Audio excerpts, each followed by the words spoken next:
This masterpiece made me cry. Pero bago magdrama, here's a shortened process of doing this portrait of Kim Taeyong aka V of BTS.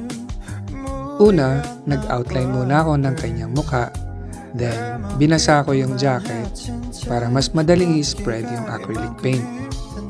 Yung ginamit ko pala dito ay acrylic paint by Rougier Epley and Posca by Uni.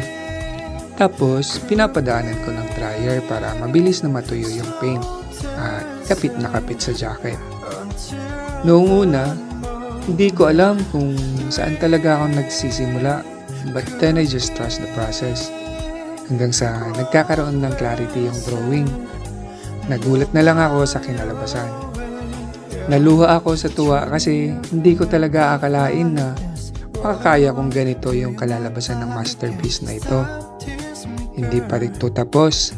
I'm still planning to put some designs around it or some other parts of the jacket. So, voila! Here's my second customized denim jacket. Sa mga gusto pong magpa-customize, message me directly sa aking mga social media accounts like sa Instagram, Facebook, TikTok na Share Cultery.